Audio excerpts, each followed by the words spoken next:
안녕하십니까. 에듀안가크 운영자 강쌤입니다. 공전행동기계 산업기사 2015년 3월 8일 시행한 기출문제 냉동공학 보도록 하겠습니다. 문제 21번 열 전도도가 0.02kcal/m/h 도시이고 두께가 10cm인 방열벽의 열 통과율은 해가지고 단 외벽 내벽의 열 전달률은 각각 이렇다 해가지고 밑에 나오는데 요건 조금 이따 보도록 하고요. 자, 이 문제에서 구하고자 하는 값은 열 통과율입니다. 그래서 요거 같은 경우는 교재 43에서 44페이지에 보시면은 그 내용과 공식이 나옵니다. 자, 그래서 그 부분 좀 참고를 해주시면 좋을 것 같고, 자, 여기서 말하는 열 통과율이라는 게 뭐냐면 간단하게 이런 거죠. 우리가 건물이 있으면 벽이 존재한단 말이죠. 벽이 존재하고 외부에 햇빛이 들어와. 햇빛이 이렇게 열이 딱 전달이 돼요. 전달이 되게 되면은 요 고체벽을 통과하고 다시 실내로 이렇게 열이 전달이 된단 말이야. 자, 그럼 요게 외측, 그리고 요게 내측, 실내입니다. 이렇게 정했을 때 유체와 고체 사이를 왔다 갔다 열 이동하는 거를 우리가 열 전달이라고 했어요. 그래서 요거를 열 전달. 왜? 공기층을 통해서 고체 쪽으로 이동이 되니까. 그 얘 안쪽에 있는 건 뭐야? 고체와 고체 벽을 통과하는 거거든. 그래서 고체와 고체를 통과하는 거를 열 전도라고 배웠습니다. 그 다음에 이 내측으로 들어오는 건 또 뭐예요? 고체벽에서 실내 공기층으로 들어오는 거잖아요. 그래서 이것도 고체와 유체이기 때문에 열 전달이다 라고 배웠죠. 혹시나 기억이 안 난다 그러면은 제 이론 강의 한번 보시면 됩니다. 요 페이지에 해당하는 강의 보시면 되겠죠. 자, 그래서 열 전달, 열 전도, 열 전달 요 세 가지를 모두 더한 게 뭡니까? 열 통과겠죠.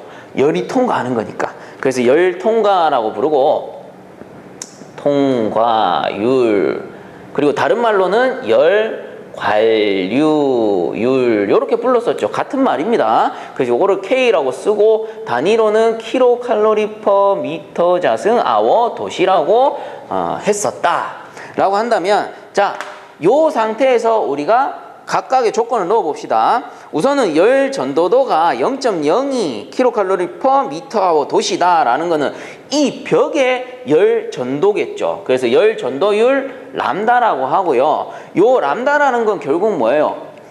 벽의 종류에 따라서 달라지는 거예요. 열이 전달되는 정도가 다른 거야. 왜? 콘크리트 벽을 쓰냐, 아니면 석고보드를 쓰냐, 아니면 뭐 벽돌로 이제 외벽을 마감하느냐, 이런 거에 따라서 열 전도율은 다 바뀔 수밖에 없죠. 재질이 다를 수밖에 없으니까.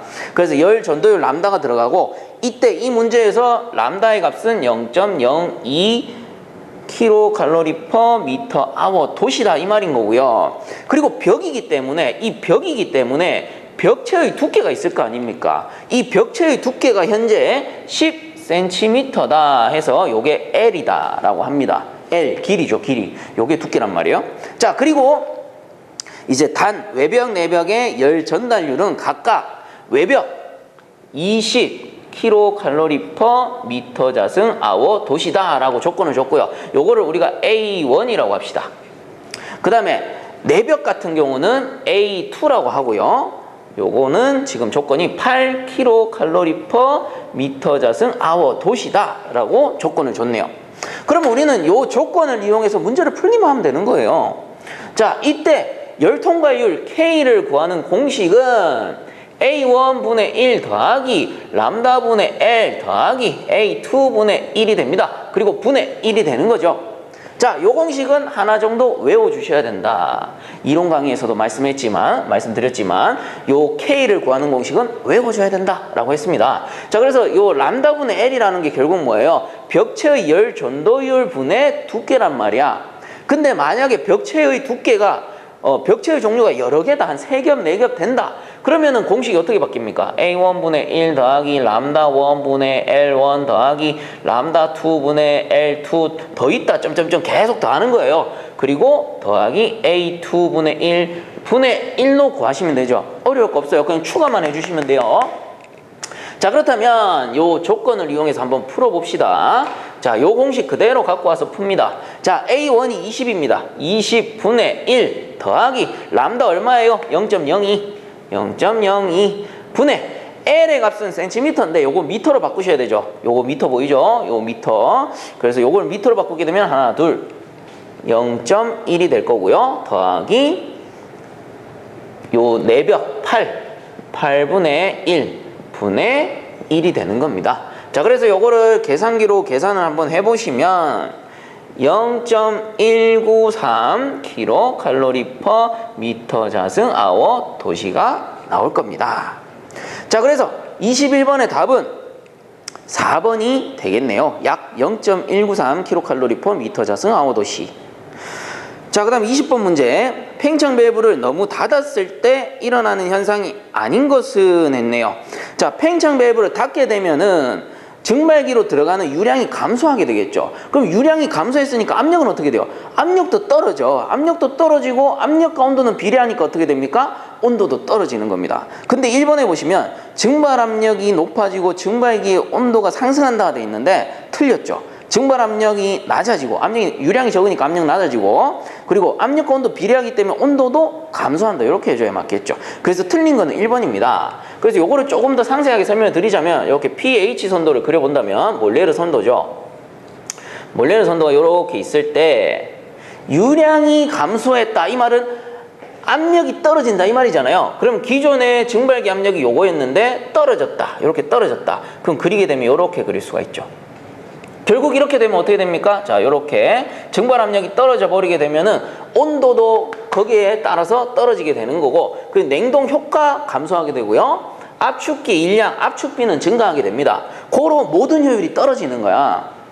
자, 그래서 나머지도 한번 봅니다. 2번에 압축기에 흡입가스가 과열된다. 그렇죠. 압축비가 상승했으니까. 그 다음 3번에 능력당 소요 동력이 증가한다. 압축비 상승했으니까. 그 다음 4번에 압축기의 토출가스 온도가 높아진다. 압축비 상승했으니까.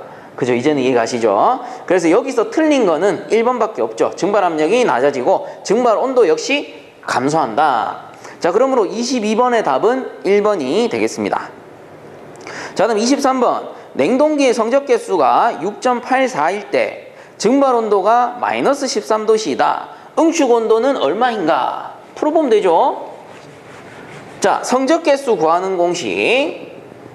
성적 개수 COP는 온도 조건을 줬을 때는 T1 T2 분의 T2죠. 그래서 얘가 고온, 저온이 되겠죠. 그래서 고온 빼기 저온분의 저온이 되는 것인데, 자, 조건을 그대로 넣습니다. 성적 개수가 6.8이다. 즉 COP가 6.84가 되는 거고요.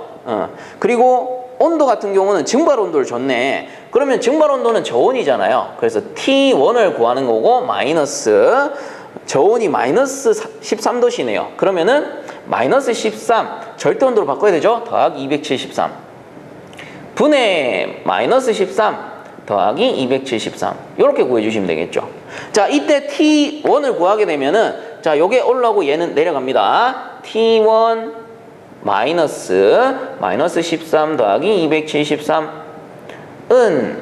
6.84 분의 마이너스 13 더하기 273이 되겠죠. 자, 그러면 얘는 어떻게 됩니까? 얘가 마이너스이기 때문에 이쪽으로 넘어가면서 플러스로 바뀌어요. 결론은 T1은 6.84 분의 마이너스 13 더하기 273 플러스 마이너스 13 더하기 273 이렇게 구하시면 되죠. 자, 그러면 구해보시면은 답은 298 나오는데 이게 현재 켈빈이란 말이에요. 우리가 절대온도로 구했기 때문에. 그럼 이거 도시로 바꾸려면 마이너스 273 하게 되면은 이 녀석이 25도씨가 나오게 될 겁니다. 자, 그러므로 23번의 답은 3번 약 25도씨가 되겠더라. 자, 그 다음 24번 표준 냉동 사이클이 적용된 냉동기에 관한 설명으로 옳은 것은 이라고 했네요. 자, 표준 냉동 사이클을 간단하게 그려보면 이렇게 해서 pH 선도고 이렇게 있을 때 몰레르 선도가 이런 식으로 그려지게 됩니다. 이때 증발 온도 마이너스 15도씨 그리고 응축 온도가 30도씨고요. 관행각도가 5도씨 있었죠. 관행각 5도씨. 그러면 팽창 밸브 입구 온도는 25도씨가 되는데 요런 사이클을 표준 냉동 사이클이다 라고 한단 말이에요. 자, 이때 표준 냉동 사이클이 적용된 냉동기에 관한 설명으로 옳은 것은 했습니다. 일단 맞는 거는 2번이에요.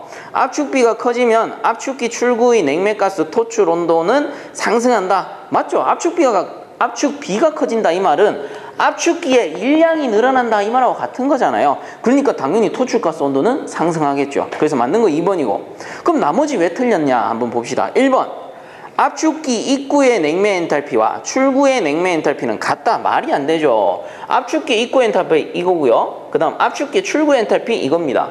그럼 얘랑 같아요? 다르지? 그 다음에 3번 압축비가 커지면 최적 효율은 증가한다 라고 돼 있는데, 자 냉동 효과는 그대로고요. 이때 압축비가 커지면 어떻게 돼요? 효과 대비 일량만 늘어난 거잖아. 그러면 효율은 감소되지. 그러므로 최적 효율도 감소되는 겁니다. 모든 효율이 떨어져요.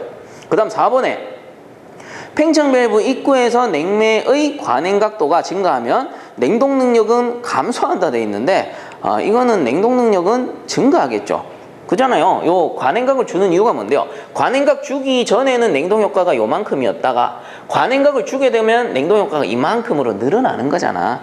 그래서 4번 같은 경우 팽창 밸브 입구에서 냉매의 관행각도가 증가하면 냉동 능력은 증가한다. 이렇게 해줘야 맞는 거죠. 자, 그러므로 24번에 맞는 거는 2번밖에 없습니다. 자, 다음 25번 물 10kg을 0도씨로부터 100도씨까지 가열하면 엔트로피의 증가는 얼마인가? 단 물의 비열은 1kcal/kg 도씨이다 라고 했네요. 자, 이 문제 같은 경우는 엔트로피 증가량이라고 해서 엔트로피 변화량을 구하는 그 문제가 될 텐데, 이때 공식은 델타 S는 GCln의 T1분의 T2가 되는 거예요. 그래서 이 공식 같은 경우는 제가 하나 외워둬라 라고 했죠. 만약에 그때 외우신 분들이라면은 요런 25번 같은 문제는 한 문제 공짜로 얻어 가시는 거예요. 그러면 그대로 한번 넣어 봅시다. 델타 S는 G의 값은 양이기 때문에 물의 양 10kg 곱하기 비열은 1kcal/kg 도시라고 했네요. 1이 될 거고 곱하기 온도차 ln에다가 T1분의 T2인데 이때 T1과 T2를 찾아야지. 간단합니다. T1은 변하기 전의 온도, T2는 변한 후의 온도예요. 그러면 이 문제에서는 0도씨에서 100도씨로 변했기 때문에 변하기 전의 온도 0도씨고 변한 후의 온도 100도씨야. 이대로 넣어주시면 되죠. 0도씨 T1 더하기 273. 푸실 때는 무조건 절대 온도로 푸셔야 됩니다. 분의 T2 100도씨 더하기 273이 되는 거예요. 자, 그래서 273을 꼭 더해 주셔야 돼요. 뭐 문제에서 비열이 도시이기 때문에 더해 주지 않아도 되냐? 아니에요. 단위와 상관없이 무조건 더해 주셔야 됩니다. 왜? 분수라는 거 보세요. 얘들 안 더하면 어떻게 돼? 0이야, 0. 값이 0이 나와요. 그렇기 때문에 안 구해진단 말이야. 그래서 무조건 절대 온도로 구하셔야지만 답이 나옵니다. 자, 요 상태로 한번 구해보게 되면은 계산기 두드려 보시면 3.12kcal/kg의 도시가 나올 겁니다. 비열이 kcal/kg 도시이기 때문에 이렇게 나오는 거예요. 자, 그러므로 25번의 답은 2번이 되겠네요. 3.12kcal/kg 도시.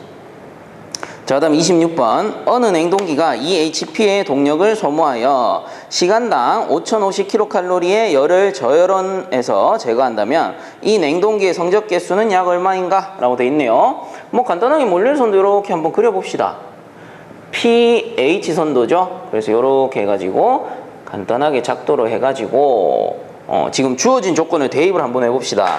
일단 냉동기의 동력이 EHP다 해가지고 여기 압축기의 일량을 줬죠. AW라고 해서 이 녀석이 지금 EHP다 이 말인 거고, 그리고 저열원의 열량을 줬네요. 냉동장치에서 저열원이면 어디예요? 당연히 증발기. 여기에서 여기 증발기죠. 그래서 요게 스몰 q라고 했을 때 이 증발기의 열량이 5050 kcal/h다 라고 해가지고 두 가지 조건을 준 거예요. 그럼 이걸 가지고 성적개수를 구하면 되지. 성적개수 어떻게 구하는데? 성적개수 COP는 AW분의 스몰 q잖아요.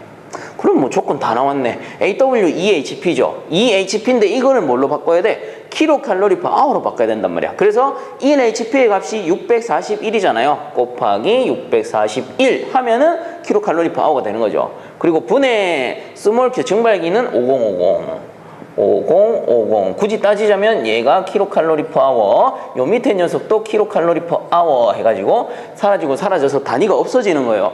제가 항상 얘기하죠. 효율이라는 건 단위가 없다고. 그리고 성적개수라는 거는 결국 냉동장치의 효율이니까 자, 이런 식으로 구해보시면은 3.99가 나오고요. 반올림하게 되면은 결국 답은 땡땡땡 해서 4가 되는 거죠. 그러므로 이 냉동장치의 성적개수 COP는 4가 됩니다. 그래서 보기의 답은 1번이 되겠네요. 자, 이렇게 풀었을 때 만약에 여기에 선생님 이거 641은 도대체 왜 들어갑니까? 이렇게 아직도 모른다라고 하면 상당한 문제가 있는 겁니다. 그래서 제 강의를 순서대로 다 들으셨다면 이쯤 되면 다 아실 거라 생각하고 혹시나 하는 마음에 한 번만 더 적어 드릴게요. 그래서 이게 동력이죠. 1kW는 860kcal와 같고요. 그리고 1PS라는 녀석은 632kcal와 같고요. 그리고 1HP는 641kcal와 같죠. 그래서 이 문제에서는 HP라고 줬기 때문에 641이 들어가게 되는 거죠. 그리고 이 세 가지는 제가 이론 강의 초창기부터 반드시 알아둬야 된다. 필수 암기사항이다. 라고 강조를 하고 있는 부분입니다. 자, 그래서 이제 앞으로도 아니고 여태까지도 그랬고 앞으로도 요거는 기본적으로 알고 문제 푸실 거라고 제가 믿겠습니다. 자, 그 다음 27번. 다음 증발기의 종류 중 전열 효과가 가장 좋은 것은 단 동일 용량의 증발기로 가정한다 라고 했을 때 전열 효과가 가장 좋은 것은 답은 4번입니다. 쉘 튜브식 증발기. 그래서 27번의 답은 4번. 자, 다음 28번. 냉동 사이클에서 등 엔탈피 과정이 이루어지는 곳은 어디일까요? 자, 냉동장치 여기 있습니다. 냉동장치 여기 있을 때 등 엔탈피 선이라는 건 뭐예요? 밑에가 엔탈피잖아. 요게 엔탈피잖아. 그러면 엔탈피가 일정하려면 이렇게 꺼져야 되죠. 그럼 엔탈피가 일정한 과정 어딥니까? 여기잖아, 여기. 이거 뭔데? 팽창 밸브. 그래서 팽창 과정, 팽창 밸브라고도 하고요. 그리고 팽창 밸브의 주된 역할이 뭡니까? 교축이잖아요, 교축. 교축하게 되면 어떻게 됩니까? PT가 감소하고요. 그리고 엔탈피는 일정한 과정이 되는 거죠. 자, 그러므로 이 문제에서 물어본 등 엔탈피 과정이라는 것은 팽창 밸브가 되겠네요. 자, 그래서 28번의 답은 4번이 됩니다. 자, 그다음 29번. 프레온 냉동기의 제어 장치 중 가용전은 주로 어디에 설치하는가? 응축기 및 그 수액기의 상부에 설치한다 라고 했죠. 그래서 29번의 답은 3번 수액기가 되겠네요. 자, 다음 30번. 냉동장치 내에 불응축가스에 관한 설명으로 옳은 것은 이라고 했네요. 불응축가스라는 거는 말 그대로 응축이 안 되는 가스고 흔히 공기라고 하는데 이 불응축가스가 늘어나게 되면 어떻게 돼요? 응축이 안 되니까 응축기 압력이 올라가. 그로 인해서 압축기의 그 토출 압력 역시 올라가고 압축비 상승, 그리고 압축기 토출가스 과열, 그리고 이로 인해서 윤활유, 탄화, 열화, 그리고 냉동 효과가 감소하게 되는 거죠. 그래서 모든 효율이 떨어진다. 즉 불응축가스라는 거는 안 좋은 거다, 악영향이다, 이렇게 생각하시면 돼요. 그래서 여기서 설명으로 옳은 것은 1번이 되겠죠. 불응축가스가 많아서 응축 압력이 높아지고 냉동 능력은 감소한다. 그러므로 30번의 답은 1번입니다. 자, 그러면 2번, 3번, 4번은 왜 틀렸는데요? 한번 읽어볼까요? 2번에 불응축가스는 응축기에 잔류하므로 압축기의 토출가스 온도에 영향이 없다라고 되어 있는데 토출가스 온도는 증가합니다. 그 다음 3번에 장치에 윤활유를 보충할 때 공기가 흡입되어도 윤활유에 용해되므로 불응축가스는 생기지 않는다 되어 있는데 공기 자체가 불응축가스잖아요. 그래서 불응축가스가 늘어나는 거죠. 그 다음 4번에 불응축가스가 장치 내에 침입해도 냉매와 혼합되므로 응축압력은 불변한다. 아니죠. 응축압력은 증가합니다. 자, 그러므로 30번에 맞는 거는 1번. 자, 그 다음 31번. 압축기의 최적 효율에 대한 설명으로 틀린 것은 했네요. 1번. 압축기의 압축비가 클수록 커진다라고 되어 있는데 압축비가 커진다. 냉동 효과는 그대로인데 압축비가 커진다. 이 말은 성적개수가 떨어진다. 즉 효율이 떨어진다라는 말이죠. 그런데 압축기의 압축비가 클수록 당연히 최적 효율은 감소하겠죠. 그래서 틀린 거는 1번이 됩니다. 나머지는 맞으니까 한 번씩 더 읽어보시고요. 자, 그 다음 32번. 브라인에 대한 설명으로 옳은 것은 1번. 브라인 중에 용해하고 있는 산소량이 증가하면 부식이 심해진다. 요게 맞겠죠. 그래서 흔히 부식을 뭐 산화된다 이렇게 얘기하기도 하는데 그 말은 무슨 말이냐면은 산화되기 쉬운 물질일수록 부식이 더 빠르다 이 말입니다. 즉 산소가 침투함으로써 부식 속도가 빨라지는 거예요. 그래서 우리가 뭐 포장 용기들 음식 같은 거 비닐 포장할 때는 진공 포장하잖아요. 왜? 상하지 말라고, 부식하지 말라고. 그 말입니다. 그래서 산소량이 늘어나면 부식이 심해진다. 알아두세요. 맞는 거는 1번이고요. 그럼 나머지 2, 3, 4번 왜 틀렸냐? 2번에 구비 조건으로 응고점은 높아야 된다라고 되어 있는데 응고점은 낮아야 되고요. 그 다음 3번에 유기질 브라인은 무기질에 비해 부식성이 작습니다. 그 다음 4번에 염화칼슘용의 식염수 프로필렌 글리콜은 무기질 브라인이다 라고 되어 있는데 무기질 브라인 남악하죠. 염화나트륨, 그 다음 염화 마그네슘, 염화 칼슘인데 여기서 염화 칼슘 맞고 식염수는 염화 나트륨 맞아요. 근데 프로필렌 글리콜은 뭐예요? 유기질 브라인입니다. 그래서 틀렸죠. 그러므로 맞는 것은 1번밖에 없는 거예요. 자, 다음 33번. 가몬식 팽창 밸브의 작동에 영향을 미치는 것으로만 짝지어진 것은 요거 저번에도 한번 나왔었는데 답은 4번이죠. 증발기의 압력, 스프링 압력, 가몬통의 압력입니다. 그러므로 33번의 답은 4번. 자, 다음 34번. 응축 온도는 일정한데 증발 온도가 저하되었을 때 감소되지 않는 것은 이라고 했네요. 자, 봅시다. 몰레르 선도 이렇게 있을 때 응축 온도 얘는 가만히 있고요. 증발 온도가 저하했대요. 증발 온도가 이렇게 저하하게 되면은 어떻게 됩니까? 압축비는 상승하게 되는 거죠. 자, 그러므로 감소되지 않는 것은 압축비. 답은 1번이 되겠네요. 나머지 능력은 다 떨어지겠지. 능력, 성적 개수, 냉동효과 다 떨어지는 겁니다. 효과 떨어졌잖아요. 자, 그러므로 34번의 답은 1번. 자, 다음 35번. 원심식 압축기의 특징이 아닌 것은 1번. 최적식 압축기이다. 완전 틀렸죠. 원심식이죠. 자, 그래서 35번의 답은 1번이 틀렸습니다. 나머지는 맞으니까 읽어보시고요. 자, 다음 36번. 열펌프의 성적 개수를 높이기 위한 방법으로 적당하지 못한 것은 답은 1번이죠. 응축 온도를 높인다 돼 있는데 응축 온도는 낮출수록 열펌프의 성적 개수는 증가합니다. 그냥 쉽게 생각하세요. 열펌프라는 게 뭐예요? 이렇게 몰레르 선도 있으면은 여기 응축기의 열량을 쓰는 거잖아요. 그럼 응축기의 열량이 높아지면 어떻게 돼요? 높아지면 어떻게 되는데 압축비가 증가하잖아. 그러므로 성적 개수는 떨어진단 말이에요. 그러므로 응축 압력은 낮을수록 좋다. 즉 응축 온도도 낮을수록 좋다. 그래서 36번에 성적 개수를 높이기 위한 방법으로 적당하지 못한 것은 1번. 자, 다음 37번. 밀폐형 압축기에 대한 설명으로 옳은 것은 자, 밀폐형과 개방형 뭡니까? 밀폐형 같은 경우는 압축기 이렇게 있으면 피스톤 이렇게 연결되는데 모터가 여기 달렸어요. 모터가 여기 달렸고 개방형은 어때요? 압축기가 이렇게 있으면 피스톤 이렇게 크랭크 축이 연결되고 바깥쪽에 모터가 설치가 됩니다. 이런 게 개방형이 되는 거고 이렇게 들어있는 게 밀폐형이 되는 거예요. 자, 그렇다면 밀폐형 압축기에 대한 설명으로 옳은 것은 1번이겠네요. 회전수 변경이 불가능하다. 왜? 모터가 안에 있으니까 회전수 변경 못해. 개방형 어때요? 요 모터를 교체한다던가 모터의 회전수를 조정할 수가 있는 겁니다. 그래서 맞는 거는 1번이 되죠. 그리고 2번, 3번, 4번은 읽어보시면 알겠지만 개방식에 대한 설명이 됩니다. 그러므로 37번의 답은 1번. 자, 그 다음 38번. 전자식 팽창 밸브에 관한 설명으로 틀린 것은 요거는 4번에 보시면 전자식 팽창 밸브는 응축기의 냉매유량을 전자제어 장치에 의해 조절하는 밸브이다 라고 되어 있는데 팽창 밸브는 응축기가 아니고 증발기의 유량을 조절하는 거잖아요. 그래서 틀린 거는 4번이겠죠. 응축기가 아니고 증발기입니다. 자, 다음 39번. 흡수식 냉동기의 특징에 대한 설명으로 틀린 것은 1번.